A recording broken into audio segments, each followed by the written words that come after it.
With 4 consecutive series wins in the bag, the Mariners are down in San Diego for a quick 2-game set with a very good Padres team. Javier Reyes of Locked On Padres and I are going to talk all about it. Ready, Javi? I'm always ready, man. Let's do it. Let's go! You are Locked On Mariners, your daily Seattle Mariners podcast. Part of the Locked On Podcast Network, your team every day. What's up, everyone? Welcome to a very special crossover between the Locked On Mariners and Locked On Padres podcast, brought to you by BetOnline. BetOnline has you covered all season long with more props, odds, and lines than ever before. BetOnline is where the game starts. Happy 4th of July, and thank you so much for making us your first listen of the day. We are free and available on all platforms. My name is Tatis Gonzalez, host of the Locked On Mariners podcast, joined by the host of the Locked On Padres podcast, Javier Reyes. You can follow our shows on Twitter at LO_Mariners and LO_Padres, and follow us on our personal accounts at Dane Gonzalez, CANE, GNZLZ, and Javi at Javi Peno. And if this is your first time joining us here on the Locked On Mariners or Locked On Padres podcast, welcome to the show. If you like what you hear, give us a follow or subscribe wherever you listen to this. And if you're watching us on YouTube, hit the subscribe button, turn on the notification bell, and give this video a thumbs up. We greatly appreciate it. So, Javi, our two teams are finally colliding. It's the Vetter Cup. The annual Vetter Cup is underway. This rivalry that for some reason is always constantly forced, and I feel nothing when I think about the Padres, quite frankly. Just going to be honest with you about it. I don't feel a single thing towards the Padres whatsoever. But it is technically a rivalry that happens every single year. We do these 2-game sets every single year. And the first one is coming up here in San Diego starting today. And we're gonna see Chris Flexen versus Sean Manaea. Then we're gonna see Logan Gilbert versus Mike Clevenger. So a couple of interesting pitching matchups over the next couple of days. And of course, the Mariners are heading into this series a little light-handed, quite frankly. The Jesse Winker is going to be starting his 6-game suspension today. JP Crawford is returning though from his 4-game suspension for their part in the infamous brawl with the Angels. I'm not sure if you heard about it, Javi. My gosh. Yeah. I mean, just what a time that was. Just especially if you're not a Mariners or Angels fan.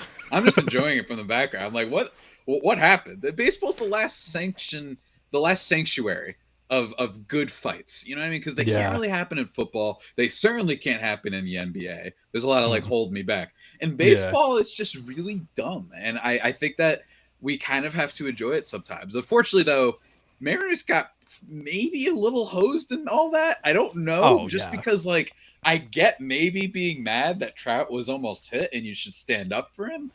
But Javi. It was a 5-3 game and he represented the tying run in the 9th inning. That was not intentional. It's not intentional. There was no beef. I'm gonna get on a rant here.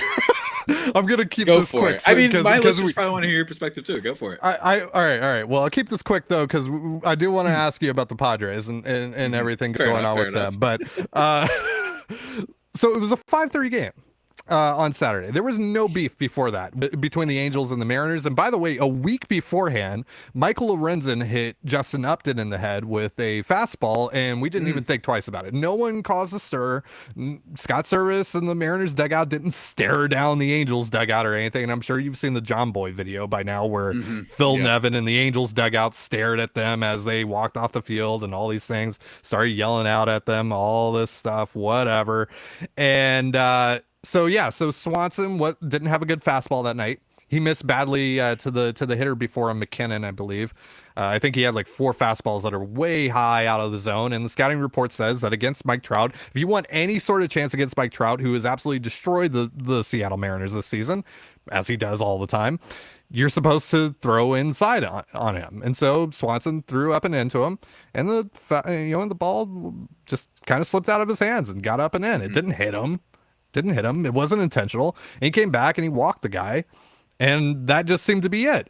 But they carried this beef. And really, at the end of the day, I don't like, obviously I blame the Angels for manufacturing some beef, and look, they've been going through a pretty tough time. They have 2 generational talents on their team, and yet again they're under 500, and they're, you know, with an interim manager, and they're trying to create a spark. I get why they're doing it, and I feel like this was more a matter of the Angels just wanting to create a spark rather than anything to do with the Mariners. Like, I think it just, you know, the Mariners just so happened to be in the wrong place at the wrong time, more or less, and they ended up being kind of the victim of the Angels' insecurity here.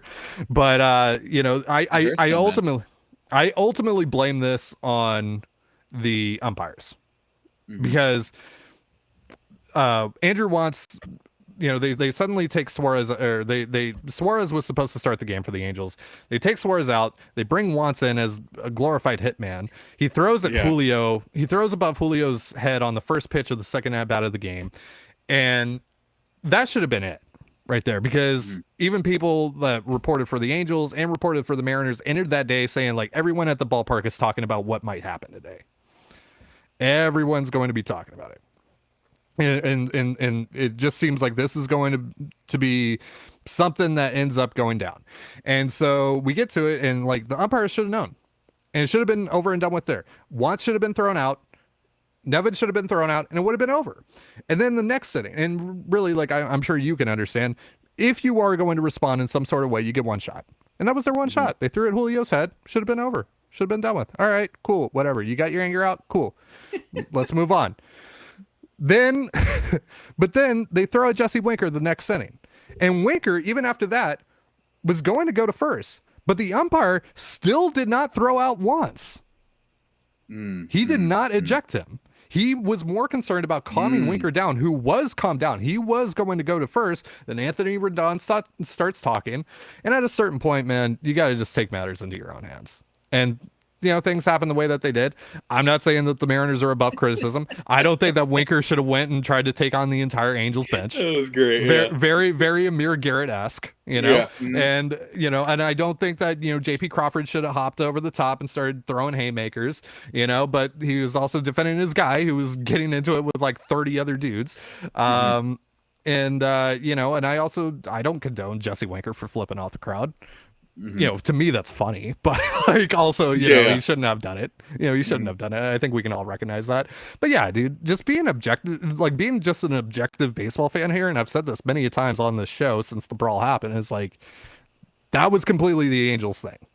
Like, yeah, the Mariners responded. They're like at fault for some things, but like, that was completely just manufactured by the Angels out of nowhere, out of nothing, literal pixie dust. Like, didn't make sense. Yeah, that was really well said. I mean, I'm used to, my team hasn't really been involved in fights. The only thing that was kind of close to it was the Tatis 3-0, or when it was between our own players and our own dugout fighting each other. So other than that, really, it's kind of like fun for me to see teams fighting, because I haven't seen that in a while, to be honest with you. It feels like we're due, like at some point, but I think that the Padres are just kind of like in this position right now where, because they were talking so much last year, and because they had such a huge collapse from being great, by the way. It's not like they were mediocre from the start. They were amazing, and then they had a big second half collapse.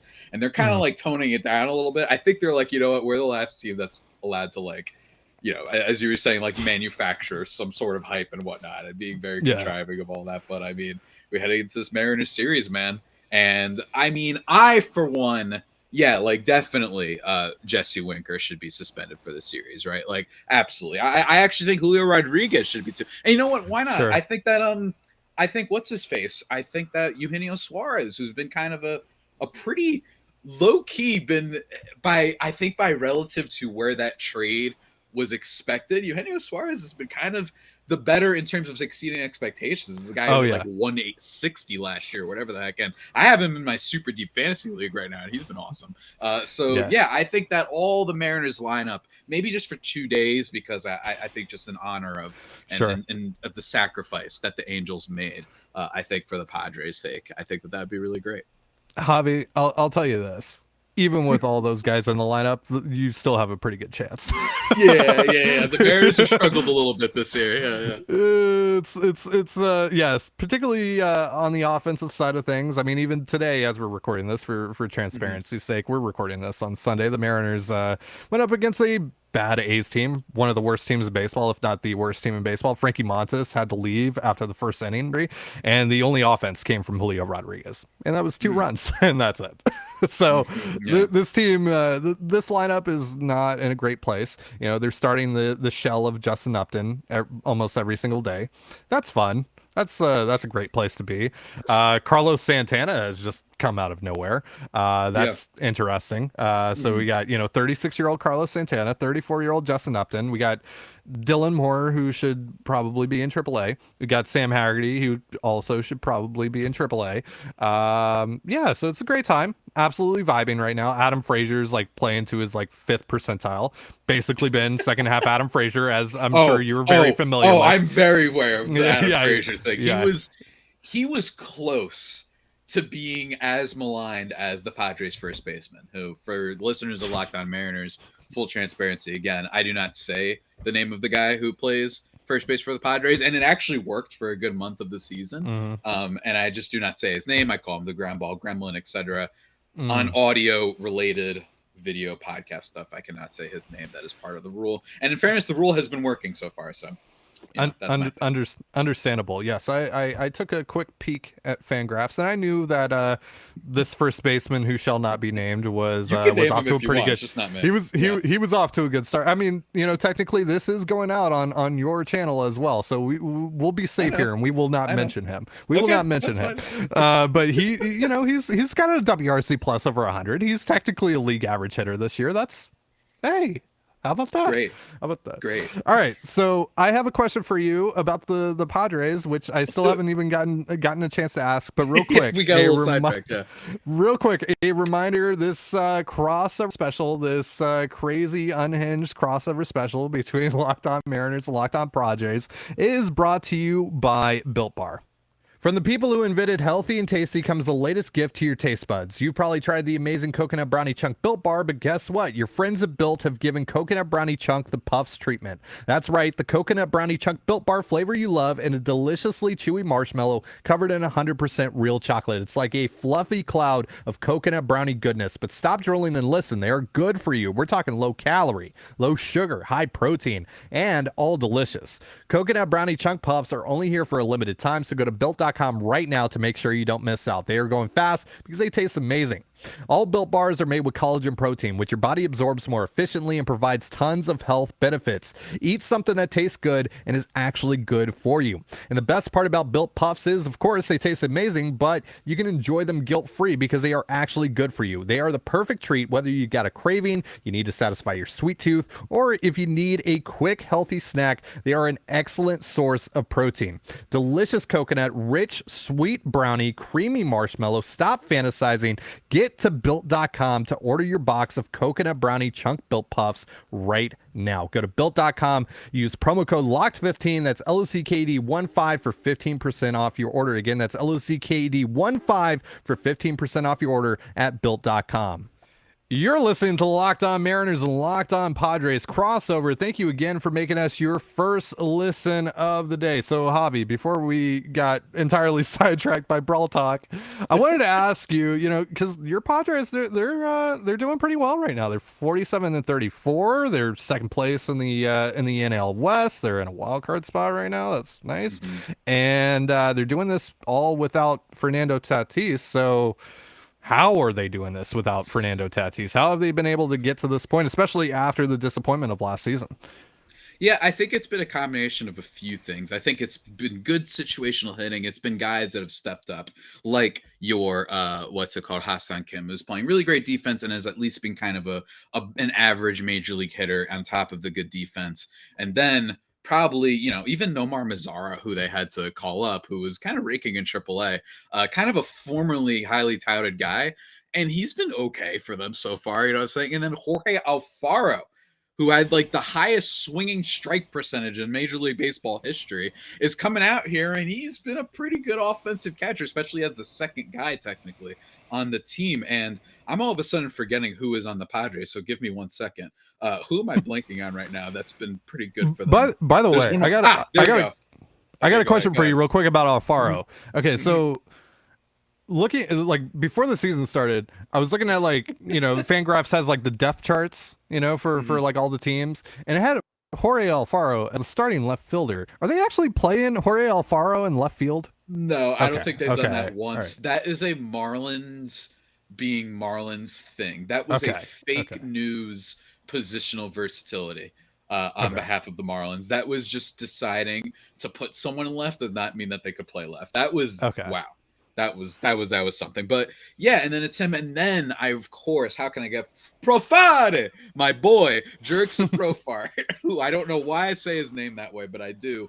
And he's been a delight. He's been in a lot of ways what I think that Padres fans and the team itself wish that Trent Grisham was going to be. It's a guy who doesn't strike out too much. His walk to strikeout ratio among outfielders is kind of up there, like in terms of in the good way. He's been good. He's hitting for more power this year, more home runs already than all of last year. He crossed that. Having good at bats, and he's playing a decent left field. And considering that Tommy Pham last year was really bad defensively, forget the offense, he was bad there too. But considering he was really bad defensively, that's probably something that myself included looked over a little bit. Just the fact that you would be going from a poor defender to at least an average one. And he's been above average, right? So that's been a really big thing for the team. Jake Cronenworth, really slow start to the year, but has been much, much turning it up lately, which has been great. And then Machado performing like an MVP. I mean, he's probably one of the front runners right now. He's been awesome.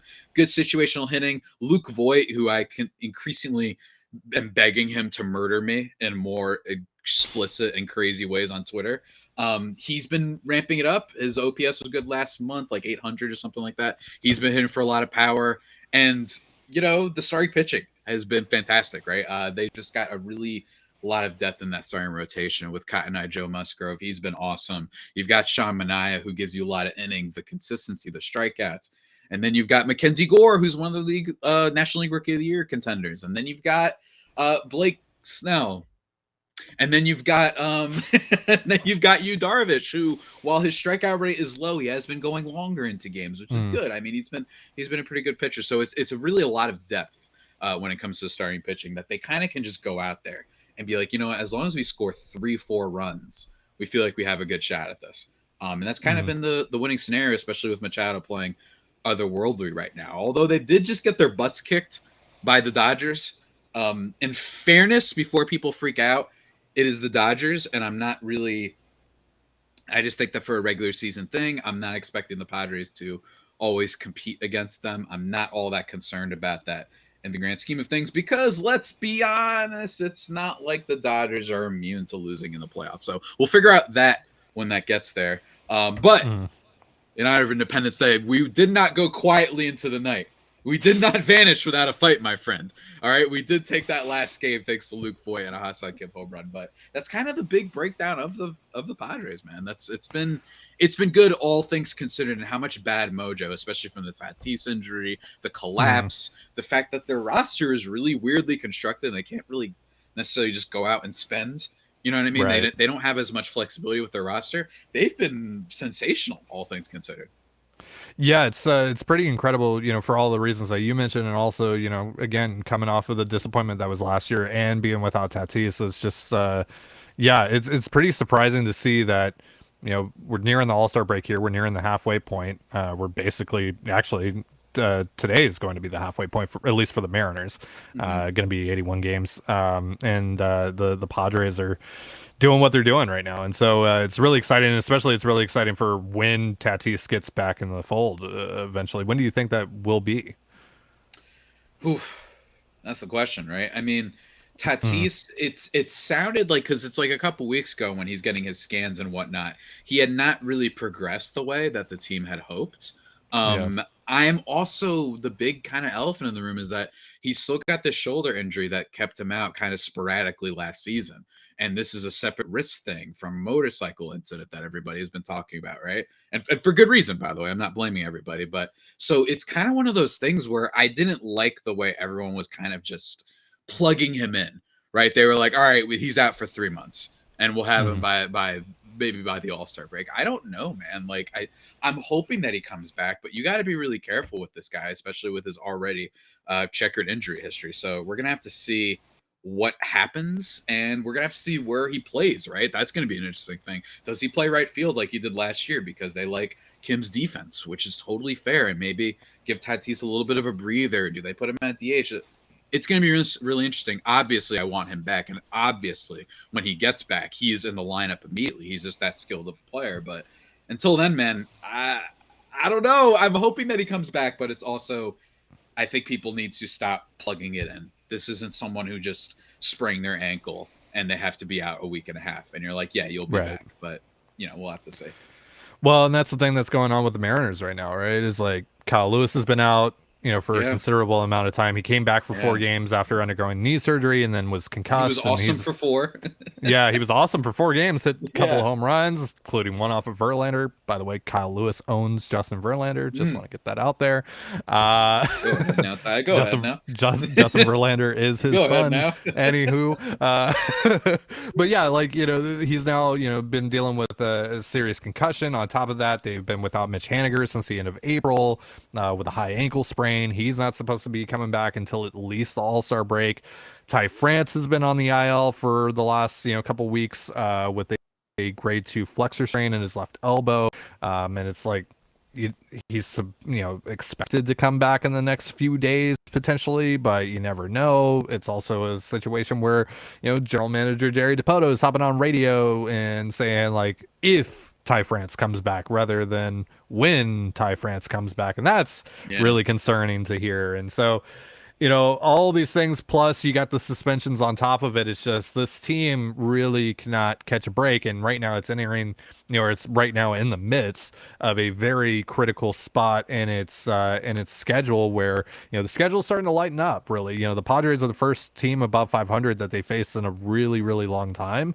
And then they got the Blue Jays right after this.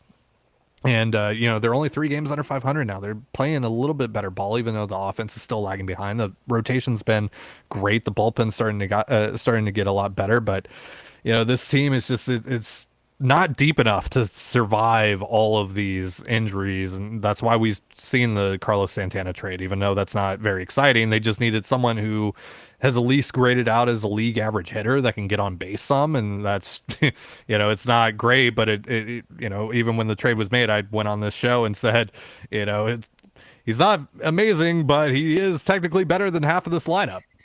So, so like, yay, I guess. So, it's just, they're in a really, really tough spot. They got to figure out, what team they want to be here over the next coming weeks. Cause deadline's coming up in about a month here, and they don't have a lot to sell, but they need to buy. I would think at least for 2023 in mind. And so, these next few games, including this upcoming series here, this is going to be a real big test for them. And they're going in, a little light, like I said. So we'll see how it goes. We're going to be talking about more of the series in just a moment. But real quick, a reminder, this crossover episode is brought to you by BetOnline.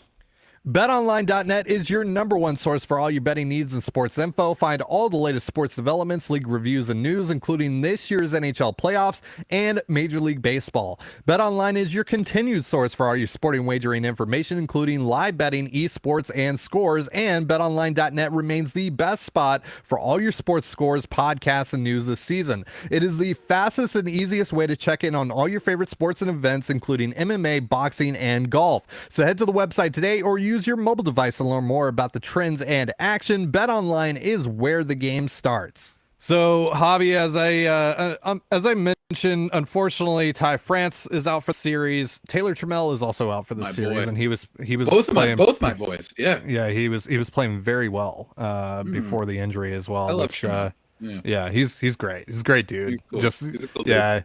Everyone that you hear talk about Taylor Trammell is just like, I love that guy. That guy's great. Yeah.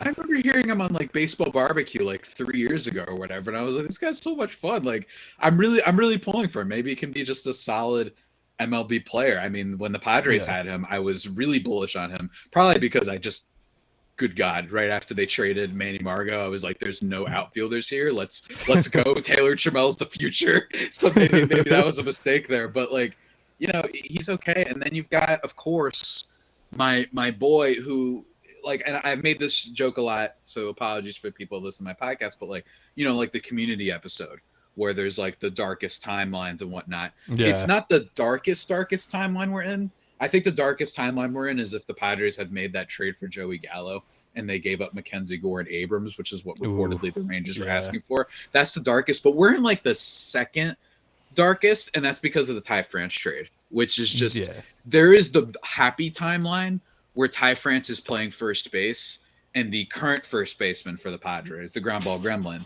is, I don't know, I'm coming home music plays and he's in Kansas City. I don't know. But it's just, man, like the guy's a beast though. He can just flat out hit. And I'm actually kind of sad that he's not going to be playing this series. I've been really enjoying watching him play. It's just a fundamentally sound hitter. And then, you know, the rest of the team with the Mariners. I mean, Julio has had good vibes ever since, I think it was Adolis Garcia robbed him of a home run. And he kind of just like did the smile or whatever. Like he was just kind of like, oh my gosh, you got to be kidding me. I mean, it was an amazing play. Julio's just got such good vibes. Everybody said he was slow. Nope. Stealing like 25,000 bases. I've enjoyed that from him. Yeah. And in general, the Mariners I've always found to be just a very fun team to talk about, whether it's because of the SB Nation video series on the history of the Mariners, which I love to rewatch every now and then, which is fantastic stuff. Everybody should go check that out. But I'm wondering, my big question for you, and it's not necessarily about a specific player, but it's just, do you think that the hype or the belief in the Mariners this year, was this a team that was really due for regression because of the run differential last year and how, like, historically, at least maybe by Mariner standards, how clutch they were, which is still a good thing. But I'm wondering, like, should they maybe have been bullish on playing for this year? Should they have made some of those moves, right? The Robby Ray move and the move for Jesse Winker and Eugenio Suarez, or should they have maybe waited a little bit before firing the bullets and whatnot, considering that maybe last year was just a little bit more fortunate, you know? Well, I think it was absolutely time to start spending some money, start acquiring major league talent that was going to help you now, not guys that you're banking on helping you down the road. You know, last year they weren't a 90-win team, you know, however you slice it. Yes, they won 90 games, but you just look at the way that roster was constructed. A lot of guys, you know, play into their 90th percentile at times, and you know, the bullpen being one of the best in baseball, and the rotation being, you know, just good enough to get by and give them chances to win games. And like you mentioned, they were so incredibly clutch. And again, a big reason for that was the bullpen, and the bullpen significantly regressed to start this year because, as we all know, bullpens are highly volatile. You know, they can be amazing, you know, one year and just be at the bottom of the league the next year. And the bullpen has leveled out since, and it's been pretty good for the last month or so, but it was really, really bad. And on top of that, you had injuries, and you had some of their additions, like Jesse Winker, was off to an awful start to the year. Like playing, like, you know, this is a guy that whenever he's been healthy has been a, you know, statistically a top 10 hitter in baseball, and he was probably like their 7th or 8th best hitter for a while there. And that's just, you know, it's like you mentioned, like Eugenio Suarez was probably the best part of that deal so far. That's a bad thing, even though that Suarez has been really good this year, all things considered. That's a bad thing that's the case. And so, you know, just some of these things have happened. Robby Ray was disappointing to start things. And I know you wrote I know that you wrote an article about him. And ever since, though, he's been amazing. He pitched again today. I know. So you're welcome, Mariners Nation. Look, I adore Robby Ray. Like, I love Is it the pants? Robby Ray. Is it the pants? It's the thick boy pants. And it's funny because I will say, I wrote an article for Just Baseball is what Ty is referencing. I got bullied into that. I swear, like, everybody was just, because everyone was saying, like, oh my God, we have someone there on staff who just like hates Robby Ray and is like, this guy gives up home runs like crazy. I told everyone he'd be bad. And I'm like, yeah, you're right. Even though I had written about the signing and I thought it was a high floor signing in the sense that this is a guy, maybe a more pricey Sean Manaea, where he's going to have a high 3 ERA, but get a lot of strikeouts and have some really good performances. For 5 years, I liked the deal for the Mariners, and I should have stuck with my guns on that. But I will say, I don't like Robby Ray as much now. And it's not for some other reasons that may or may not have to do entirely with baseball, but it is the fact that I liked him when he was a 1.6 whip guy that struck out, had a K per 9 of 14 and an ERA above 6. He was the Joey Gallo of pitchers, man. It was a walk, the coolest strikeout you've ever seen, or an absolute nuke from like the 8th best. Yeah. It was the most entertaining thing. This year, even when he was bad, you might be saying, "Oh, well, you're probably enjoying this, right?" There was only one OG like fun Robby Ray start. Otherwise, it's just been him getting like kind of beat up and walking batters. Sure. The Astros one from a few weeks ago when he was getting lit up in the first few innings. That one was a lot of fun, but otherwise, it's not the same. It's that second half when he got traded to the Blue Jays at first. Some of those D-backs years. Every single time you throw that CV on, you're going to get some good entertainment. But I mean, in fairness for the Mariners, at least he's been really great lately. I know that his last like 4 starts, maybe like a run or so in each. I know he pitched really well today. He had 12 strikeouts. So that's really good news. This seems like the biggest good news right now for the Mariners. Yeah, he's only allowed 3 runs over his last 5 starts. Nice. And I think that's like 30-something innings. And it's really because he's found this sinker, this 2-seam fastball that he used to throw back in Arizona, and he kind of stopped throwing it. He did throw it for like 1 year, a couple years ago, and then just went away from it again, and had completely gone away from it again this year to start the year. Then in that Astros start that you're referencing, after he gave up the 3 home runs to the Astros in that start, he started using the 2-seamer. It was generating weak contact. He was getting ground balls. And that's the thing, too, is like you look back at Arizona Robby Ray, like 2015, 2017 Robby Ray was a ground ball strikeout heavy pitcher. That's who he was. And he would obviously give up home runs. That would happen. That's just what's going to happen with him. But so far he's been implementing this 2-seamer again. It's been great. It's been a great pitch for him, and he's starting to find a feel for his slider as well. He used the slider heavy today against the A's and just dominated them with it. He generated 11 swings and misses with just that one pitch. Nice. And he had 27 whiffs in this game. Jeez. Which is a season Robby high for Ray. him. Robby Ray's back. 37% called strike plus whiffs. Of course, it's against the A's. And his last few starts have been against, lower quality opponents. He faced the Orioles. He also faced the A's again. He faced an Angels lineup without Shohei Ohtani or Jared Walsh in it. But he also did this against a really good Red Sox lineup, to be fair. So, it's been good stuff from Robby Ray. You guys are, of course, not going to be seeing him. You're instead going to be seeing Chris Flexen, who we'll see. The last time Chris Flexen pitched in San Diego, you know what I mean? I don't know. the last time that he pitched in San Diego, the Padres very much flexed on him. So, yeah, not very looking forward to this. Can you repeat that stat line by any chance? I don't know. Do you have that stat line in front of you? I'm just wondering. No. It's okay. I was just trying to embarrass. The boy. It's okay. Yeah. I don't want to be mean to the Mariners fans too much. Yeah. Let's not relive that, because that was a very dark time last season. Thing from last week too. So the pizza thing. The pizza thing was just great. I mean, it was lovely. Shouts to the person on Twitter who did that. But yeah, I mean, I think that the series is going to be pretty cool. I always love any interleague challenge and this fun little thing. And who knows? Maybe both of our teams will be making a similar trade again, because that's just what they like to do. Just make these very weird trades. I cannot get a vibe for your boy Jerry DiPoto, who apparently was making trades while on a hospital bed at one point. And then he makes really smart trades, and then people get mad at him from the clubhouse, but then it ends up working, and then everyone's like, cool, never mind, this was good. And then he gets Ty France, but then you're like, wait a minute, why is Jesse Winker back? Very odd GM, I would say. It's just everything. You can't be normal in Seattle, Ty. Like, it's literally not allowed. It's impossible. It's impossible. It's like, even for your other teams. The Seattle Seahawks, they've never played a normal game. It's never happened. It's just they've never played a normal game ever. You had the coolest name ever for a basketball team in the Supersonics, and they're not there anymore. It's just there's like Mean Town of Philly, where it's just like the jerks. Then there's by the way, when did this turn into Seattle. the Hurt Tie podcast? I don't know.